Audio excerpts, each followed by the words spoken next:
SIR ಇಡೀ ದೇಶದಾದ್ಯಂತ ಚರ್ಚೆಯಲ್ಲಿರುವಂತ ವಿಷಯ. ಅದರಲ್ಲೂ ರಾಜ್ಯದಲ್ಲಿ ಅಂದ್ರೆ ಕರ್ನಾಟಕದಲ್ಲಿ ನಾಳೆಯಿಂದ ಮತದಾರರ ಪಟ್ಟಿ ಪರಿಷ್ಕರಣೆ ಆಗ್ತಾ ಇದೆ. ಜೂನ್ 30ನೇ ತಾರೀಕಿನಿಂದ ಜುಲೈ 29ನೇ ತಾರೀಕಿನವರೆಗೂ ಸುಮಾರು ಒಂದು ತಿಂಗಳ ಕಾಲಾವಕಾಶ ಇದೆ.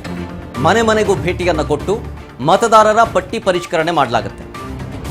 ಸೊ ರಾಜ್ಯದಲ್ಲಿ 30ನೇ ತಾರೀಕಿನಿಂದ ಜುಲೈ 29ನೇ ತಾರೀಕು ತನಕ ಈ ಒಂದು ಪ್ರಕ್ರಿಯೆ ನಡೆಯುತ್ತೆ. ಮನೆ ಮನೆಗೆ ಹೋಗಿ ಮತದಾರರ ಮಾಹಿತಿಯನ್ನು ಕಲೆಕ್ಟ್ ಮಾಡ್ಕೊಳ್ತಾರೆ. ಅನರ್ಹರನ್ನ ಪಟ್ಟಿಯಿಂದ ತೆಗೆದುಹಾಕಲಿದ್ದಾರೆ ಅಧಿಕಾರಿಗಳು. ಎರಡೆರಡು ಕಡೆ ಹೆಸರನ್ನ ಹೊಂದಿದ್ದರೆ ಮೃತರ ಹೆಸರಿಗೆ ಕೋಕ್ ಕೊಡಲಾಗುತ್ತೆ.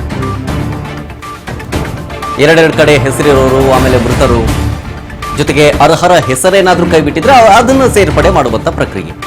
ಇದರಲ್ಲಿ ಚುನಾವಣಾಧಿಕಾರಿಗಳು BLOಗಳು ಭಾಗಿಯಾಗಿರ್ತಾರೆ. ಈ ಪ್ರಕ್ರಿಯೆಯಲ್ಲಿ ಅವರೇ ಮನೆ ಮನೆಗೆ ಭೇಟಿ ಕೊಡ್ತಾರೆ.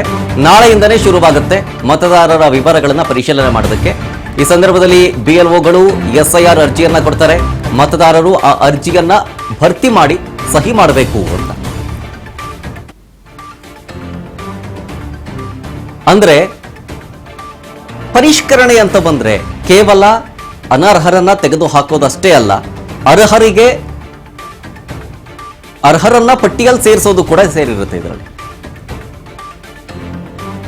ಈ ಒಂದು ಸರ್ವೆನಲ್ಲಿ BLOಗಳು ಭಾಗಿಯಾಗಿರ್ತಾರೆ, ಅಧಿಕಾರಿಗಳು ಭಾಗಿಯಾಗಿರ್ತಾರೆ. ಒಂದು ಫಾರ್ಮ್ ಕೊಡ್ತಾರೆ, ಆ ಫಾರ್ಮ್ ನ ಫಿಲ್ ಮಾಡಬೇಕು.